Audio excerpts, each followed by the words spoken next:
आज हम अकाउंट्स का चैप्टर नंबर 2 करने जा रहे हैं और एफ1 बीकॉम का जो पेपर है अकाउंट्स का, जैसा मैंने आपको लास्ट वीडियो में बताया था कि आपके पेपर पोस्टपोन हो चुके हैं एफ1 बीकॉम अकाउंट्स के, बाकी सब चल रहे हैं। ऑलमोस्ट आज आपके 4 से 5 पेपर हो गए हैं, तो अकाउंट्स के लिए आपको प्रिपेयर होना है। और अगर अकाउंट्स का तैयारी आपने अभी तक नहीं की है, मैंने आपको प्रॉमिस किया था कि आप चैनल पे बने रहो, जैसा मैंने आपको फीफो कराया था। आज मैं आपको दूसरा चैप्टर करवाने जा रहा हूं, दैट इज डिपार्टमेंटल अकाउंट, और बहुत ही इजी चैप्टर है। अगर आपने 12th में कहीं ना कहीं फाइनल अकाउंट किया होगा तो ये चैप्टर आपको बहुत इजीली आ जाएगा, ठीक है। तो अभी हम सिर्फ देखेंगे कि डिपार्टमेंटल अकाउंट्स होता क्या है।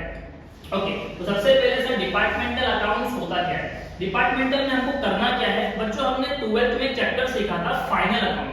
फाइनल अकाउंट में हमने क्या देखा था सर, हम वहां पे प्रिपेयर करते थे trading account, profit and loss account, partners capital account और बैलेंस शीट, राइट। तो ये सेम चीज हम यहाँ पे भी करेंगे, बट यहाँ पे थोड़े से अकाउंट्स का जो वैल्यू है वो गिर जाएगा।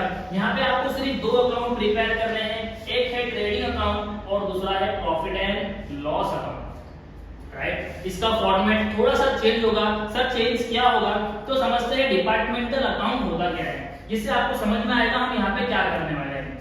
Chapter name is departmental final account, departmental account.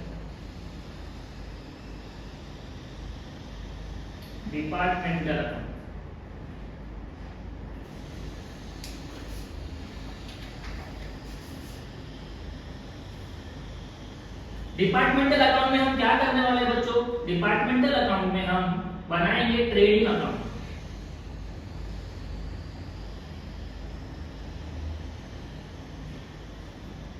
और क्या बनाएंगे प्रॉफिट एंड लॉस अकाउंट। हाँ, बस ये 2 अकाउंट प्रिपेयर करना है और इस चैप्टर में सीखने जैसा कुछ भी नहीं है। हार्डली 2 से 3 लेक्चर में हम इस चैप्टर को कवर करेंगे। ये चैप्टर आपको पेपर में यानी मुंबई यूनिवर्सिटी के सिलेबस में 15 से 20 मार्क्स के लिए पूछा जाता है। अब मुझे बताओ, ट्रेडिंग और पीएनएल बनाना तो हर बच्चों को आता है। सर ट्रेडिंग अकाउंट में क्या जाता है, वही ओपनिंग स्टॉक, वही क्लोजिंग स्टॉक, वही परचेस, वेजेस, कैरेज। पीएनएल में क्या जाता है sir, insurance, advertisement, bad debts, ये सारी चीजें हम कहां लिखते हैं, पीएनएल में लिखते हैं। सर लेकिन डिपार्टमेंटल अकाउंट होता क्या है, देखो बच्चों डिपार्टमेंटल अकाउंट क्या होता है, मैं आपको एग्जांपल दे रहा हूं, वो एग्जांपल को ध्यान से देखना, आपको पूरा कांसेप्ट समझ में आ जाएगा। अच्छा, आप सबके घर के पास एरिया में कहीं ना कहीं आपने सुना होगा एक ग्रोसरी शॉप है बहुत बड़ा, दैट इज डीमार्ट। हाँ सर, डीमार्ट हमारे यहाँ पे है। आप मुझे बताओ डीमार्ट के अंदर आपको कौन से आइटम्स परचेज करने मिलते हैं, तो सर वहां पे तो there are lots of items, बहुत सारे आइटम्स हैं सर। जैसे कि आपको वहां पे ग्रोसरी मिल जाता है, और क्या मिलता है सर, डीमार्ट के अंदर क्लोथ्स भी मिलते हैं, कपड़े भी मिलते हैं। अगर मैं आपको बोलूं सर कपड़े कौन से मिलते हैं, तो आप बोलोगे सर वहां पे 3 टाइप के कपड़े आपको मिल जाएंगे, वुमेन्स के, मेंस के और किड्स के। यानी क्लोथ के अंदर भी 3 डिपार्टमेंट है, वुमेन्स के अलग, मेंस के अलग और किड्स के अलग। सर और क्या मिलेगा सर, फुटवेयर मिल जाता है,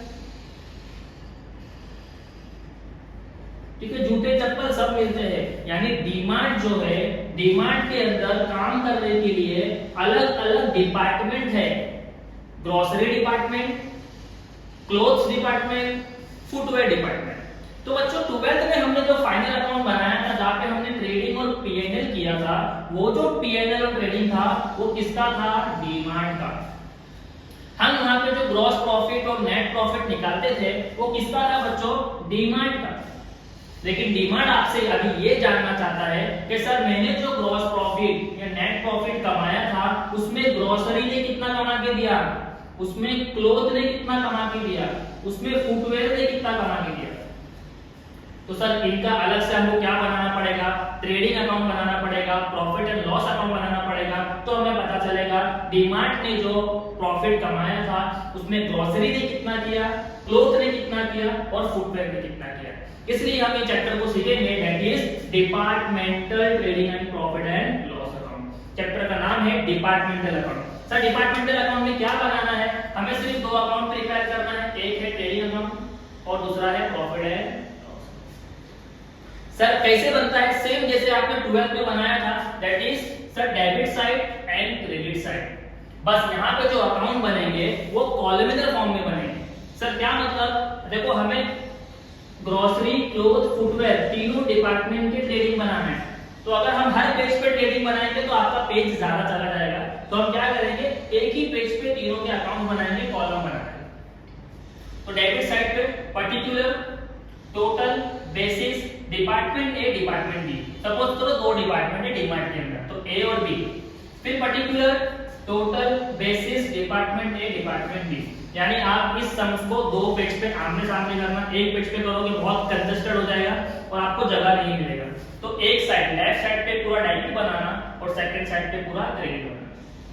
ठीक है सर, ट्रेडिंग अकाउंट में क्या लिखते हैं, opening stock, purchase, wages, carriage, sales, closing stock. इसको जब टैली करते हैं तो क्या मिलता है बच्चों, सर डेबिट साइड में जो मिलता है वो ग्रॉस प्रॉफिट। ये ग्रॉस प्रॉफिट यहाँ पे ट्रांसफर होता है, फिर हमारा स्टार्ट होगा पीएनएल। तो आप एफआई के सिलेबस में एक बार हेडिंग देके पूरे पेज पे ट्रेडिंग और पीएनएल साथ में बना सकते हो, right? Okay, salary, PNL, advertisement, insurance, bad debts, rent and taxes and net profit. तो आपको पता तो है सर डेबिट और क्रेडिट में जाता क्या है, ट्रेडिंग और पीएनएल के। सर इसमें इंपॉर्टेंट क्या है, इसमें इंपॉर्टेंट ये है बच्चों, अब देखो यहाँ पे ओपनिंग स्टॉक है तो आपको बता दिया ए का इतना है, बी का इतना है। फिर आपको यहाँ पे लिखना है बेसिस। बेसिस का मतलब क्या होता है कि ए और बी के बीच में जो ओपनिंग स्टॉक आपने बांटा, डिस्ट्रीब्यूट किया, उसका बेस क्या है। तो इसका बेस क्या है सर, गिवन क्वेश्चन ने बोला था ए का इतना है और बी का इतना है, तो हमने सेम लिख दिया। यहाँ पे क्या आएगा, टोटल। अब सपोज करो इसका 50,000 है, इसका भी 50,000 है, तो टोटल में कितना लिखोगे आप, 1 लाख। यानी क्वेश्चन ने आपको बताया इसका 50, सर इसका 50, तो कितना हो गया टोटल 1 लाख। और वो क्या था, गिवन था, क्वेश्चन ने बताया था, हमने अपनी मर्जी से नहीं बांटा। सेम परचेज भी है, तो ए का कितना है, बी का कितना है दे दिया है, तो इसे क्या कहेंगे, गिवन कहेंगे। वेजेस, वेजेस भी दे दिया है, देखो यहाँ पे कितना है, यहाँ पे कितना है, तो बेसिस पे क्या लिखेंगे सर, गिवन लिखेंगे, बिकॉज़ क्वेश्चन ने हमें बताया ए का इतना है और बी का कितना है। यहाँ पे total. Carriage, very important, sir carriage का टोटल दिया है लेकिन ए का कितना है और बी का कितना है हमें नहीं बताया है। जिस बच्चे को ये पॉइंट समझ में आ गया मतलब उसको डिपार्टमेंटल समझ में आ गया। अब तक तो जो दिया था हम कॉपी पेस्ट कर रहे थे, लेकिन यहाँ पे बोला टोटल कैरिज दिया हुआ है लेकिन उसमें ए का कितना है और बी का कितना है ये बांटना पड़ेगा। तो बांटने के लिए क्या लगेगा, बांटने के लिए लगेगा बेस, राइट? तो याद रखना जब भी कैरिज हमें डिस्ट्रीब्यूट करना होगा, दिमाग में लिख लो अच्छे से, जब भी कैरिज हमें डिपार्टमेंट में डिस्ट्रीब्यूट करना होगा तो आपको पहले ये सोचना है कि सर वो कैरिज हम क्यों करते हैं। कैरिज का मतलब होता है भाड़ा। कैरिज का मतलब क्या होता है, भाड़ा। सर गाड़ी भाड़ा, राइट? तो बताओ गाड़ी भाड़ा कब होता है, जब हम कोई चीज परचेज करते हैं, किसी भी सामान को लाने के लिए हमें क्या करना पड़ता है, कैरिज देना पड़ता है। तो हमें इस कैरिज को कैसे बांटना है बच्चों, परचेज रेशियो में। कैसे बांटना है, राइट, परचेज रेशियो। तो मैं आपको समझ में बताऊंगा कैसे बांटा जाता है, फिलहाल आप दिमाग में बिठाओ कि सर कैरिज जो होता है वो परचेज रेशियो में बांटा जाता है। यानी आपको हर खर्चे का एक सही बेस डिसाइड करना है। तो मैं बेसिस में क्या लिखूंगा अभी, सर कैरिज को बांटना है मुझे कौन से रेशियो में, परचेज रेशियो में। तो परचेज ए का कितना है और बी का कितना है, हम उसका रेशियो निकालेंगे और इस टोटल को क्या करेंगे, उनके बीच में डिस्ट्रीब्यूट करेंगे, राइट? तो यहाँ पे बहुत सारे आइटम्स हो गए। आपको कभी किसी का दोनों दिया होगा, कभी किसी का सिंगल अमाउंट दिया होगा। आपको सिंगल अमाउंट को सही बेस डिसाइड करके क्या करना है, डिस्ट्रीब्यूट करना है। सर कैलसी, हाँ कैलसी आपको अलाउड है, तो आपको टेंशन नहीं लेना है कि बांटना कैसे, सिर्फ दिमाग में आपको रखना है कैरिज को कौन से रेशियो में बांटा जाता है, परचेज रेशियो में। अब हम इसको क्लोज कर दें तो यहाँ पे आ गया gross profit. Gross profit direct हम टैली करके निकाल लेंगे। फिर ये ग्रॉस प्रॉफिट यहाँ पे ड्रॉप डाउन होता है, यहाँ से चालू होता है profit and loss account. Sir profit and loss account में देखो बहुत सारी चीजें हैं। सबसे पहले सैलरी, सर दे दिया है ए का इतना है और बी का इतना है, तो हम क्या लिखेंगे, गिवन, सर दिया था। एडवर्टाइजमेंट इतना है लेकिन ए का कितना है और बी का कितना है नहीं दिया, तो हमें क्या करना पड़ेगा, सर हमें इसका बेस ढूंढना पड़ेगा। किस बेस में इसको बांटे, तो फिर से सोचो, सर कैरिज का मतलब होता है भाड़ा, और भाड़ा हम तब करते हैं जब किसी चीज को परचेज करते हैं। तो कैरिज के लिए हमें बेस तो मिल गया सर, हम कैरिज को हमेशा किस बेस पे बांटेंगे? परचेज के बेस पे। अब बच्चों जरा ये सोचो, ये एडवर्टाइजमेंट हम क्यों करते हैं? कोई तो इसके पीछे रीजन होगा जिससे बिजनेस का फायदा हो। राइट सर, अगर हम एडवर्टाइजमेंट करेंगे तो हमारा सेल्स बढ़ेगा। क्या बढ़ेगा? सेल्स बढ़ेगा। तो हमें एडवर्टाइजमेंट को कौन से बेस पे बांटना है? सेल्स के बेस पे। तो ए और बी का जितना सेल्स होगा उस रेशियो में हम क्या बांटेंगे? एडवर्टाइजमेंट। आई होप आपको कंसेप्ट समझ में आ रहा है। यानी एडवर्टाइजमेंट के लिए जो सबसे सूटेबल बेस है वो है सेल्स। ठीक है, तो आज की वीडियो में मैं आपको सिर्फ डिपार्टमेंटल के बारे में इस बेस को डिसाइड कैसा करेंगे वही बताऊंगा। तो वीडियो को एंड तक देखना।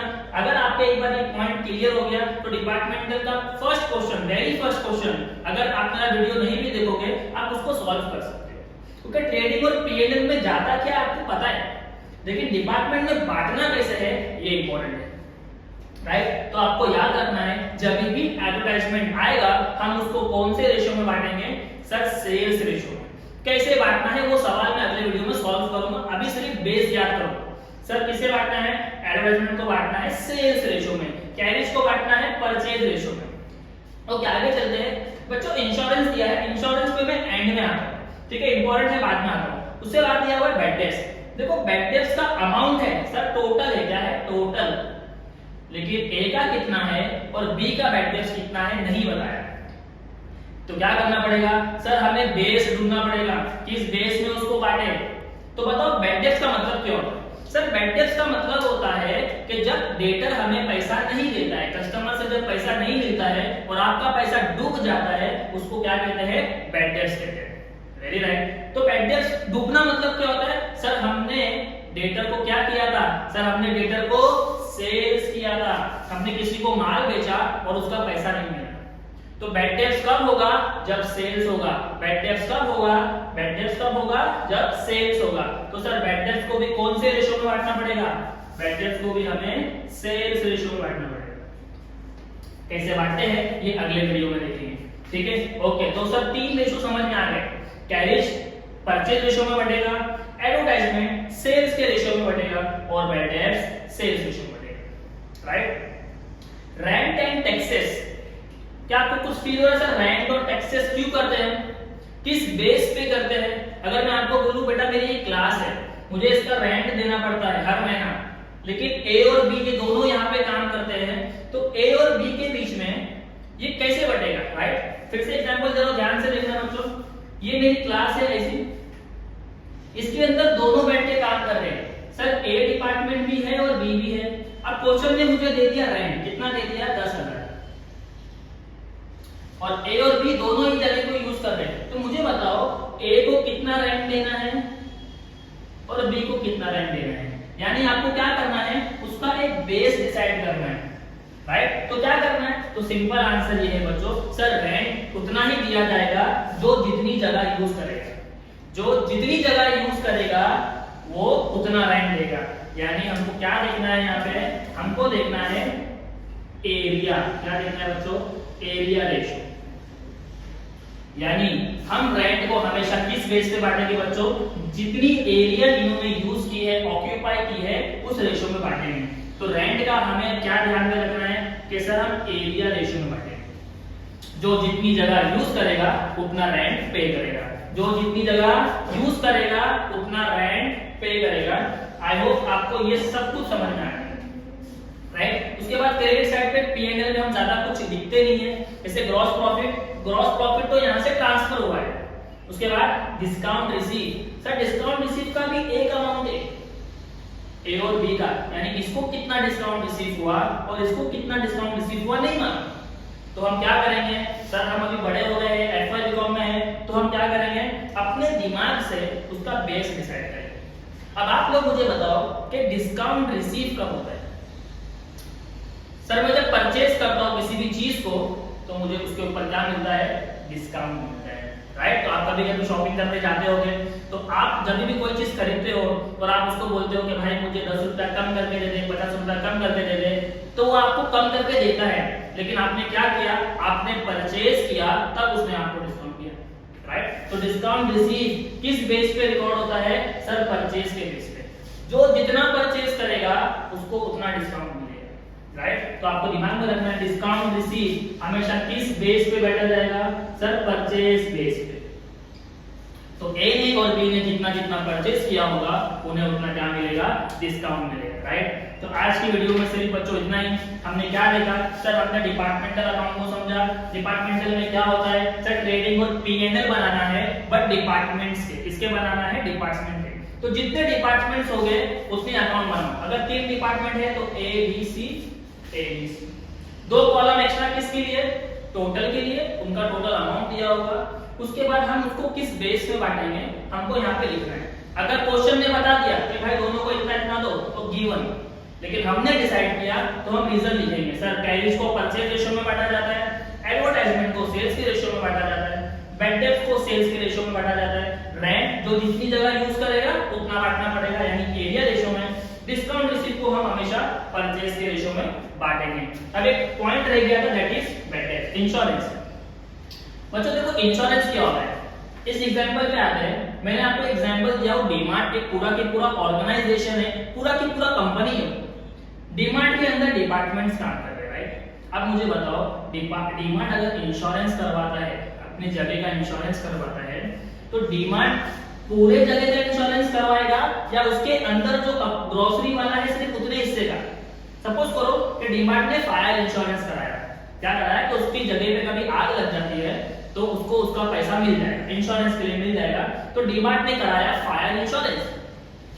तो फायर इंश्योरेंस कराने के टाइम डीमार्ट ने बोला भाई मेरे इधर डीमार्ट में ग्रोसरी भी है, मेरे अंदर क्लोथ भी बिकते हैं, मैं फुटवेयर भी बेचता हूं, लेकिन डीमार्ट के अंदर है सर। तो डीमार्ट जब इंश्योरेंस कराने जाएगा तो वो पूरे डीमार्ट का कराएगा या सिर्फ उसके अंदर जो ग्रोसरी वाला है उसका कराएगा या सिर्फ फुटवेयर वाला है। आप बोलोगे सर बेवकूफी है अगर वो बोलेगा मुझे सिर्फ ग्रोसरी वाले को फायर से बचाना है बाकी सबको जलने दो, राइट। यानी डीमार्ट क्या करेगा, डीमार्ट पूरे के पूरे डीमार्ट का कराएगा यानी उस एरिया का जहां पे डीमार्ट एग्जिस्ट करता है। तो जब आग लगेगी तो ऑब्वियसली कोई बोल नहीं सकता कि ग्रोसरी ही जलेगा या फुटवेयर जलेगा, राइट। तो डीमार्ट ने क्या किया, पूरे ऑर्गेनाइजेशन का इंश्योरेंस कराया। दैट्स मींस कि ये जो खर्चा है ये पूरे ऑर्गेनाइजेशन का है, हम इसको डीमार्ट यानी डिपार्टमेंट के बीच में नहीं बांट सकते। फिर से बोल रहा हूं, इंश्योरेंस जो है वो पूरे डीमार्ट का खर्चा है। तो जब कोई भी खर्चा डीमार्ट यानी ऑर्गेनाइजेशन का हो जाता है हम उसको डिपार्टमेंट में नहीं बांट सकते। लेकिन आपके टेक्स्ट बुक में कुछ क्वेश्चन ऐसे आएंगे जहां पे हम इंश्योरेंस को बांटेंगे, इसके बीच में डिपार्टमेंट्स के बीच में। सर क्यों बांटेंगे और कैसे बांटेंगे वो मैं आपको उस पॉइंट में जब वो आएगा क्वेश्चन में उसी टाइम एक्सप्लेन करूंगा। लेकिन आपको फिलहाल दिमाग में रखना है कि इंश्योरेंस जो है वो डीमार्ट का खर्चा है, डिपार्टमेंट का नहीं। इंश्योरेंस डीमार्ट का खर्चा है और वो डिपार्टमेंट का खर्चा नहीं है। तो ऐसे बहुत सारे एग्जांपल है, जैसे ऑडिट फीस भी डीमार्ट पूरे डीमार्ट का करवाता है, वो सिर्फ किसी पर्टिकुलर डिपार्टमेंट का नहीं करवाता है। तो ऐसे कुछ आइटम है जो डिपार्टमेंटल में रिकॉर्ड नहीं होते हैं, तो वो कहाँ रिकॉर्ड होते हैं ये मैं आपको अगले लेक्चर में बताऊंगा। आज के लिए इतना काफी है। आई होप आपको पूरा फॉर्मेट समझ में आया, आई होप आपको चैप्टर का कंसेप्ट समझ में आया। सब चैप्टर में जो दिया है लिख दो, जो नहीं दिया है उसको एक बेस चुनो और बेस को क्या कर दो उस सूटेबल बेस पे बांट दो। ठीक है, तो आज के लिए इतना काफी है। Thank you so much. और अगर आपने चैनल को अभी तक सब्सक्राइब नहीं किया है तो पहले सब्सक्राइब करो ताकि आपको अगले वीडियो की नोटिफिकेशन सबसे पहले मिल जाए और अपने फ्रेंड्स ग्रुप में भी शेयर करना। Thank you so much.